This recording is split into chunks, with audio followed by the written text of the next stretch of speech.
ನಮಸ್ಕಾರ ರೀ ಎಲ್ಲರಿಗೂ. ನಾನು ನಿಮ್ಮ ಗುರು ಕನ್ನಡಿಗ. ಇವತ್ತು ನಮ್ಮ ಕಂಪ್ನಿ ಡ್ಯೂಟಿ ಐತ್ರಿ. ಅದಕ್ಕೆ ನಾನು ಸುಬ್ಬಿನ ಸ್ಟಾರ್ಟ್ ಮಾಡ್ಕೊಂಡು ಪಿಕಪ್ ಪಾಯಿಂಟ್ ಕಡೆ ಸೀದಾ ಹೊಂಟೆ ನೋಡ್ರಿ. ಪಿಕಪ್ ಪಾಯಿಂಟ್ ಬಲ್ಲಿ ಬಂದು 3 ಜನ ಎಂಪ್ಲಾಯ್ ಇದ್ರಿ. ಇವತ್ತು 3 ಜನನು ಪಿಕಪ್ ಮಾಡ್ಕೊಂಡು ಸೀದಾ ನಾವು ಹೊಂಟ್ಬಿಟ್ಟೆ ನೋಡ್ರಿ ಕಂಪ್ನಿ ಕಡೆ. ಹೊರ್ತೂರಿಂದ ಪಿಕಪ್ ಮಾಡ್ಕೊಂಡು ಸೀದಾ ಹೊಂಟಿದ್ರೆ ಮಾನ್ಯತೆ ಕಡೆ ಹೋಗುವಾಗ ಟಿನ್ ಫ್ಯಾಕ್ಟ್ರಿ ಬಳಿ ಸಿಕ್ಕಾಪಟ್ಟೆ ಜಾಮ್ ಆಗಿಬಿಟ್ಟಿದ್ರಿ ಅಪೋಸಿಟ್ ರೋಡ್. ನನ್ನ ಸೈಡ್ ಜಾಮ್ ಇಲ್ಲ ಅಂತೇಳಿ ನಾನು ಖುಷಿಯಿಂದ ಸ್ಪೀಡಾಗಿ ಹೋಗ್ತಾ ಇದ್ದೆ. ಹೋಗುವಾಗ ನನ್ನ ಸೈಡು ಸಿಕ್ಕಾಪಟ್ಟೆ ಜಾಮ್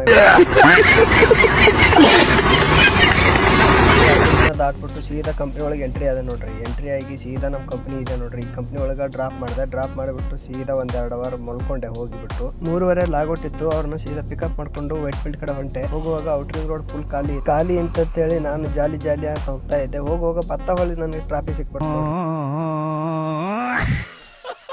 ಕಡಿವಾಳ ಟ್ರಾಫಿಕ್ ಅಲ್ಲಿ ಒದ್ದಾಡೋದ ಡ್ರಾಪ್ ಮಾಡಿಬಿಟ್ಟು ನೋಡ್ರಿ. ಅವ್ರನ್ನ ಡ್ರಾಪ್ ಮಾಡಿಬಿಟ್ಟು ನೈಟ್ ಕಂಪ್ನಿ ಅವ್ರು ಫೋನ್ ಮಾಡಿದ್ರು, ಡ್ಯೂಟಿ ಹಾಕಿದ್ರೆ ಬನ್ನಿ ಅಂತ. ಓಕೆ ಸರ್ ಅಂತೇಳಿ ನೈಟ್ ಕಂಪ್ನಿ ಕಡೆ ಹೊಂಟೆ. ನೈಟ್ ಕಂಪ್ನಿ ಅವರು 4 ಡ್ಯೂಟಿ ಹಾಕಿದ್ದಾರೆ. 4 ಡ್ಯೂಟಿ ಮುಗಿಸ್ಕೊಂಡೆ. 4 ಡ್ಯೂಟಿ ಮುಗಿಸ್ಬೇಕಂದ್ರೆ 4:30 5 ಗಂಟೆ ಆಯ್ತು. 5 ಗಂಟೆ ಅಂತ ಸೀದಾ ಮನೆ ಕಡೆ ಭಜನೆ ಕೇಳ್ಕೊತಿದ್ದೆ ನೋಡ್ರಿ. ಇವತ್ತಿನ ವ್ಲಾಗ್ ಇಷ್ಟ ಆಗಿತ್ತು. ಎಲ್ಲರಿಗೂ ಧನ್ಯವಾದಗಳು.